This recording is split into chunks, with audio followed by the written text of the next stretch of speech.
ये कहानी है तनाव के बारे में। इंसान तनाव में कोई भी काम अच्छे से नहीं कर सकता है।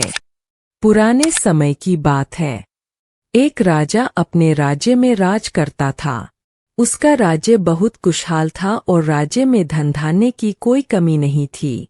प्रजा और राजा खुशी से अपना जीवन जी रहे थे। लेकिन एक वर्ष उस राज्य में अकाल पड़ा और पानी की कमी के कारण फसलें सूखने लगी। ऐसी अकाल की स्थिति में किसान राजा को लगान नहीं दे पाए और इस वजह से राजस्व में कमी आ गई और धीरे धीरे राजकोष खाली होने लगा। ये सब होने से राजा का तनाव अब बहुत बढ़ गया था। वो हर वक्त सिर्फ यही सोचता कि राज्य का खर्च कैसे चलेगा। कुछ समय के बाद स्थिति सामान्य हो गई और अकाल का समय भी निकल गया, लेकिन राजा के मन में अभी भी अपने राज्य के लिए चिंता थी।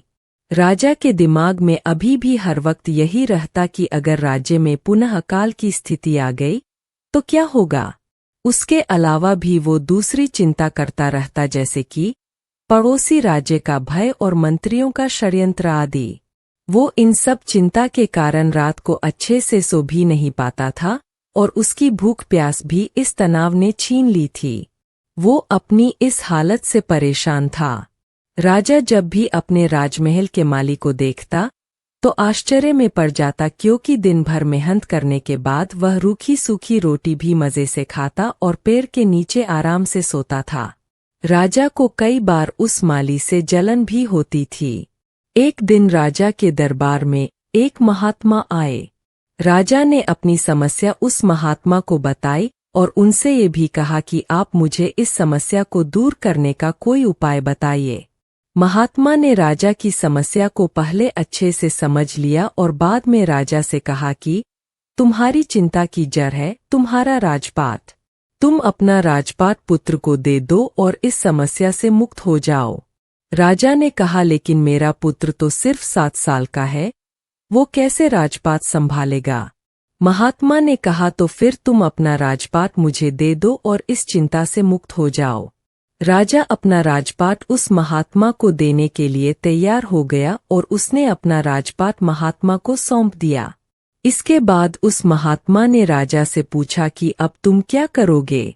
राजा ने कहा, मैं कोई बिजनेस कर लूंगा। महात्मा ने कहा, लेकिन तुम बिजनेस के लिए पैसों की व्यवस्था कैसे करोगे।